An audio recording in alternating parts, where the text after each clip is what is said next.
Hey there, you're watching lesson 1.1. So welcome to the course. This is Learn Python Django from scratch. My name is James Kerrigan. I'm going to be your instructor for this course, and we're going to learn a lot about Django and hopefully have a lot of fun. If you've not taken a course like this before, I've broken it out into a variety of sections and lessons so that we'll kind of start with some basics, ramp up a little bit. Every time we'll always be doing something practical. We'll always be kind of learning as we go. It's definitely a little heavier at the start because there are a lot of foundational concepts to really cement in, a lot of long videos, and then it really tapers off at the end. In fact, surprisingly so. I think you'll be a little shocked at just how fast you can bang out some fairly robust functionality with very little code once you've got both the know-how and some of the scaffolding in place, like you already have some views created, that kind of thing. So I've been a Django developer for a number of years, and same with Python, and I really like it. I've used it since migrations weren't built in, which wasn't actually that long ago, but it's definitely evolved a lot over the years, and I really love using it. I think it's pretty powerful, and especially coming from something like a PHP background, because that's more or less was my first real programming language that I professionally worked with. It makes a big difference in terms of things like Python itself being a good language and also Django being well thought out, and especially now that we're on version 1.8, so much is built in. Things like having automatic migrations and just having it be really dead simple so that things like, say, managing the database in this sense or using the Django ORM means that you're not spending so much time kind of administrating stuff as you are getting work done. And I think that's important in order to progress. You still want to learn the fundamentals, learn the basics, and make sure you understand what it's doing. But mostly, I think in these days, that really means just not being afraid to ask questions, Google a lot, look up anything that you don't know, always be willing to learn.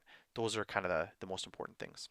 So in terms of prerequisites or requirements, it's expected that you're going to have at least kind of a beginning to intermediate level knowledge of Python, if by even the first section, the first real section, section 2, if you still don't really understand some of the stuff that's going on there, you might want to brush up on your Python a little bit. Um, and then, I mean, even if you don't understand all that much and you think it's kind of a struggle, uh, just keep going and stop at the point where you don't feel like you're really getting use out of the time. And then, like I said, maybe look up some more Python stuff. I'll have some resources at the very end. And make sure that when you come back to it, you feel like you're going to get something done. Because I know that it is frustrating especially to be just banging out code and you don't know what it's doing. So do be sure and make sure that when you're stepping into it, that you feel like you've got a solid base in terms of skills, and you aren't just going to get left by the wayside. So other things are, I've designed this so that this should be multi-platform. There shouldn't really be any platform issues for the most part. I'll mention them if they are. This is going to be based on Python 2.7, not Python 3. I thought long and hard about that, but at the end of the day, I think that the fact that most operating systems, whether using a Mac or even Windows, and a lot of the modules and stuff that you'll find, a lot of the online literature that you'll find is still Python 2 based. I don't want anyone to get tripped up trying to go between Python 3 and 2. Python 2, at the very least, the install base is way wider. And again, if you're using Linux, if you're using Mac OS, you have Python 2 built in, probably 2.7. But make sure that it is 2.7 because it's very important in terms of things like, I think Django now, at least as of 1.8, the minimum version of Python that they support is 2.7. So you will need Python 2.7 no matter what.